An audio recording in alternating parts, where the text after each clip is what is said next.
कृषि दर्शन कार्यक्रम में एक बार फिर आप सभी का स्वागत है। किसान साथियों, रबी फसलों में इस समय बहुत कुछ करना है। एक तरफ पाले की जो स्थिति बनी हुई है उससे भी फसलों को बचाना है, दूसरी तरफ फसलों की गुणवत्ता कैसे बढ़े, तिलहन और दलहन का अगर आप उत्पादन ले रहे तो उसकी गुणवत्ता के लिए क्या कुछ करना है, और साथ ही रोग और कीट प्रबंधन कैसे करना है, उर्वरक प्रबंधन कैसे करना है, इन तमाम बातों पर जानकारी होना बेहद जरूरी है। तो आज के कार्यक्रम में इन सभी बातों पर विस्तार से बातचीत करेंगे और इस पर जानकारी देने के लिए हमारे स्टूडियो में मौजूद हैं डॉक्टर मनोहर राम चौधरी जी। आप असिस्टेंट प्रोफेसर हैं श्री कर्ण नरेंद्र कृषि विश्वविद्यालय जोबनेर में, और साथ ही दर्शकों को हम बताना चाहेंगे oil seed research and project के आप ऑल इंडिया कोऑर्डिनेटर भी हैं। सर, कार्यक्रम में आपका बहुत बहुत स्वागत है। नमस्कार जी।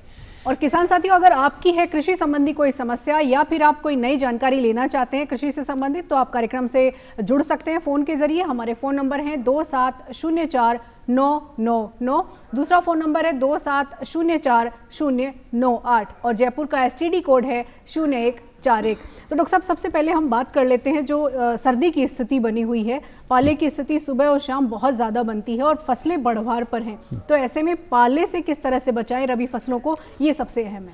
देखिए किसान भाइयों, इस समय जो पाले की स्थिति है उससे बचाव के लिए हमें या तो गंधक अम्ल का छिड़काव करें या फिर दूसरा हमारे बाजार में उपलब्ध है थायो यूरिया, उसका उपयोग करते हुए किसान अपनी फसल को पाले से बचा सकते हैं। इसके अलावा सुबह और शाम के समय किसान अपनी फसल के चारों ओर कहीं पे भी धुआं कर सकता है जिससे उसका बचाव हो। और सबसे महत्वपूर्ण है, जहां किसान भाइयों के पास पानी उपलब्ध है सिंचाई के लिए, वो पाले की जब भी भविष्यवाणी हो या आशंका हो उससे पहले अपनी फसल को एक बार सिंचाई कर दें।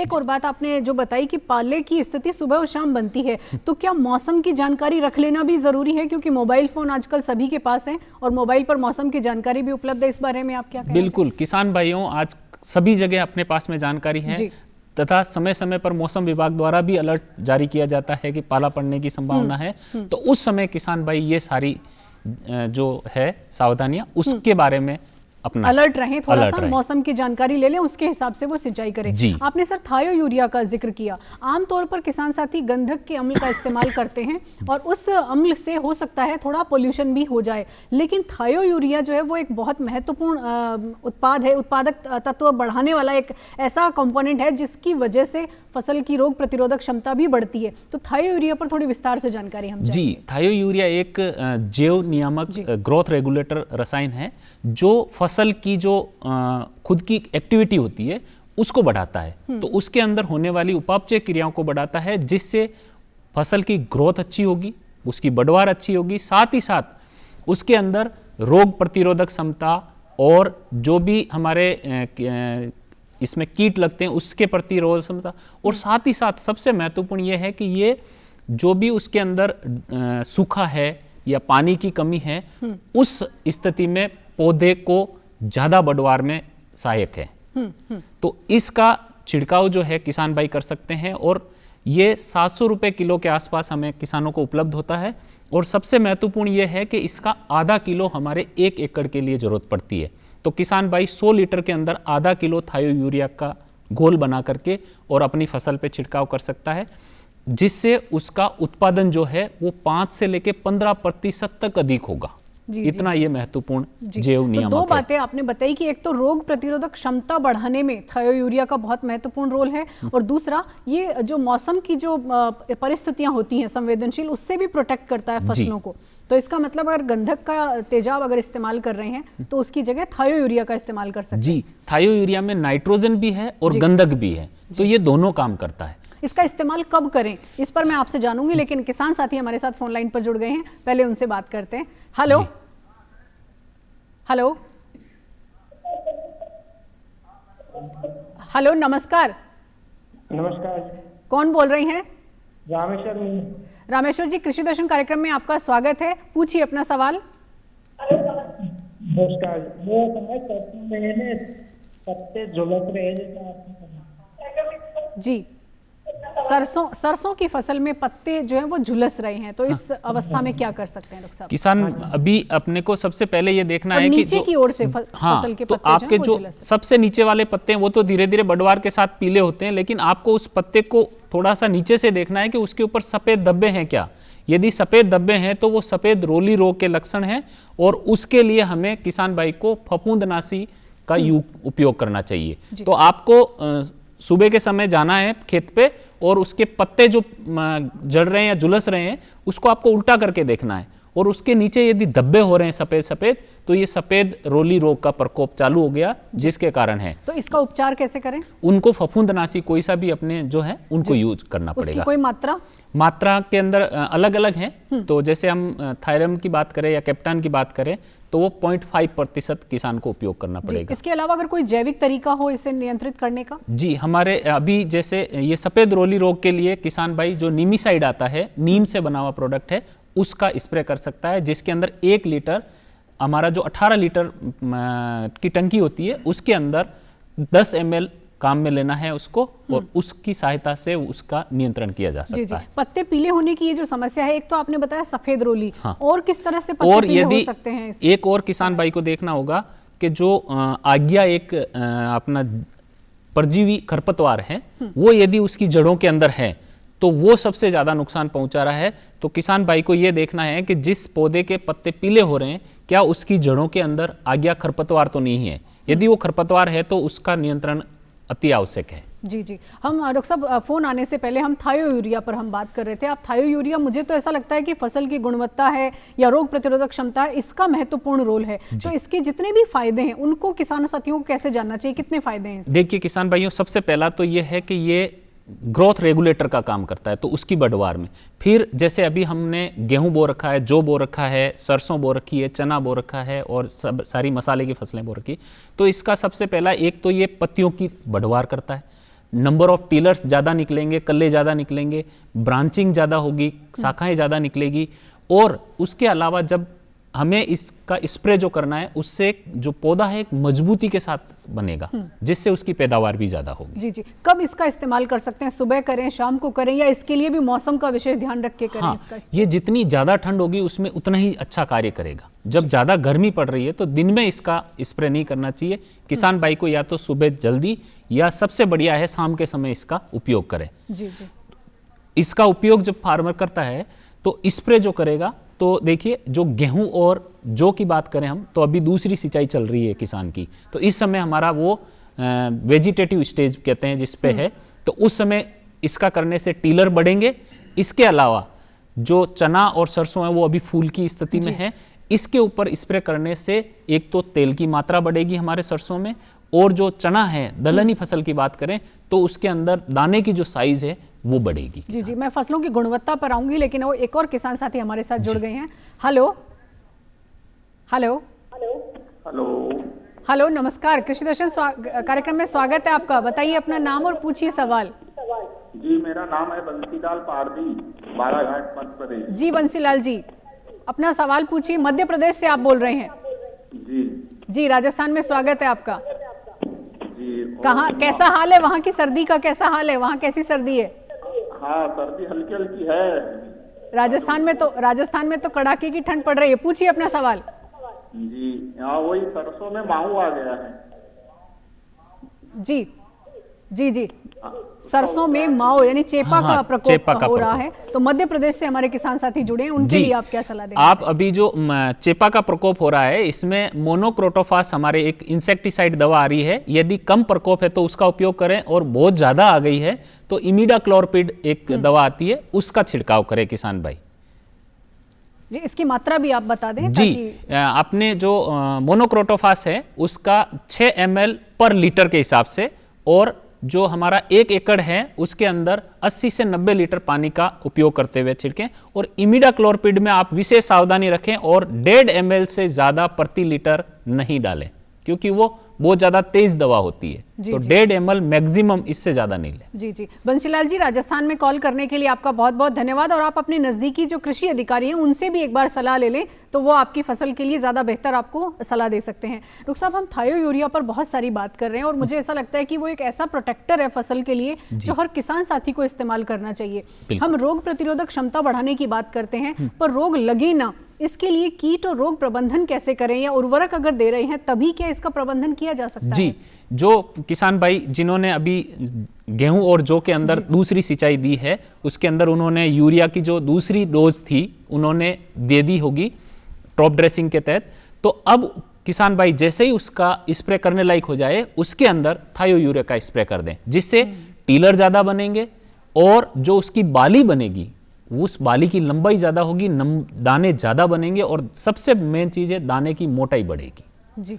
और जब हम सरसों की बात कर रहे हैं तो इसके अंदर गंधक रहता है, नाइट्रोजन रहता है और जो एसएसपी किसान ने डाला उससे इसके अंदर तेल की मात्रा बढ़ेगी। और सभी किसान भाई जानते हैं कि जब तेल की मात्रा ज्यादा होगी तो हमें मंडी में उसका अच्छा भाव मिलेगा। बिल्कुल, आप ऑयल सीड रिसर्च भी कर रहे हैं उस पर और ऑल इंडिया कोऑर्डिनेटर भी हैं आप, तो तिलहन की जो मात्रा है वो तेल से ही तय होती है, वही एक पैरामीटर है। तो गुणवत्ता बढ़ाने के लिए खासतौर पर तिलहन फसलों में क्या कुछ किया जाए, इस पर मैं जानूंगी। एक किसान साथी से पहले बात कर लेते हैं, जुड़ गए हैं हमारे साथ। हेलो, नमस्ते सर। हेलो, नमस्कार। हाँ, सरसों के लिए पूछ रहा था मैडम मैं। कृषि दर्शन में स्वागत है, नाम बताइए अपना, कौन बोल रहे हैं? मुरलीधर शर्मा। कहाँ से बोल रहे हैं मुरलीधर जी? बारात जिला राजस्थान से। जी मुरलीधर जी, अब आप अपना सवाल पूछिए। मतलब सरसों बड़ी बड़ी हो गई मैडम, तो वो क्या है, अभी मौसम खराब हो रहा है जी, तो वो मतलब वो फूल की पोजीशन में है तो उसकी ग्रोथ बिल्कुल बंद हो रही है अभी। जी जी, सर्दी बहुत ज्यादा पड़ रही है और 12 से बोल रहे हैं मुरलीधर जी, फसल की बढ़वार पूरी नहीं हो पा रही है, इसके लिए क्या आपके लिए ये सबसे महत्वपूर्ण है मुरलीधर जी कि आप इस थायो यूरिया का एक स्प्रे करें और उसका असर देखें अपनी फसल पे। एक तो इसकी बढ़वार अच्छी होगी और इसके साथ साथ में अपने जो दाने की मोटाई है वो अच्छी होगी और इसमें तेल की भी मात्रा ज्यादा होगी। तो आप आज जो आपने बहुत सही समय पे कॉल किया है, आप इस फसल पे एक बार थायो यूरिया का स्प्रे जरूर करें। और थायो यूरिया पर पूरी जानकारी आप दे रहे हैं विस्तार से। हम इस कार्यक्रम में थायो यूरिया पर बात कर रहे हैं। ऑयल की जो गुणवत्ता है उस पर हम जानकारी लेना चाहेंगे कि उसके लिए क्या कुछ किया जा सकता है। देखिए किसान भाइयों, अभी जो हम जितनी भी तेलीय फसलें बो रहे हैं तो इसके अंदर इस बार जैसे आपने देखा कि डीएपी की हमारे थोड़ी सी शॉर्टेज रही थी, तो उस समय हम सभी को ये रिकमेंड कर रहे थे कि आप एसएसपी उर्वरक उपयोग में लें। तो किसान भाइयों, एसएसपी से हमारे तेल की गुणवत्ता और मात्रा दोनों बढ़ती है जी। और सबसे महत्वपूर्ण हमारे रिसर्च में यह भी आया है कि इसके अंदर जो एक इरूसिक एसिड होता है जो हमारे लिए हानिकारक होता है, उसका एसएसपी का उपयोग करने से इरूसिक एसिड की मात्रा कम होती जा रही है, जो हमारे खाने के लिए ज्यादा उपयोगी हो रहा है। तो अभी आपको देखने में आया है कि ज्यादातर लोग सरसों का तेल खाने के लिए काम में लिया जा रहा है। उसका कारण यही है कि एसएसपी हम यूज कर रहे हैं, उसकी वजह से इरूसिक एसिड उसमें कम होता रह रहा है और उससे उसकी गुणवत्ता अच्छी बनी हुई है। जी, तो बहुत ही अहम जानकारी आपकी है कि क्यों ना ऐसे उत्पाद जो है वो काम में लिए जाएं जो कि सेहत के लिए भी सुरक्षित हो और फसल की गुणवत्ता भी बढ़ाएं और उत्पादन भी बढ़ाएं। ये तो बात हुई फसल की गुणवत्ता की, जो तिलहन है या दलहन है उसकी। अब हम बात करना चाहेंगे जो किसान साथी बीज उत्पादन कार्यक्रम लेना चाहते हैं, वो इस वक्त में क्या तैयारी कर सकते हैं ताकि आगामी फसल के लिए बीज उत्पादन ले सकें। जी, जिन किसान भाइयों ने अभी बीज उत्पादन कार्यक्रम ले रखा है उनके लिए मैं एक हमारी तरफ से कहना चाहूंगा कि आप सबसे महत्वपूर्ण जो बीज उत्पादन का भाग होता है रोगिंग करना, यानी उसके अंदर दूसरे पौधे जो उगे हुए हैं उनको हटाना, क्योंकि फूल आने से पहले उन पौधों को हटाना होता है ताकि उसकी शुद्धता बनी रहे। तो जिन किसान भाइयों ने बीज उत्पादन कार्यक्रम अभी ले रखा है वो एक रोगिंग का काम इस समय फूल आने से पहले पहले कर लें।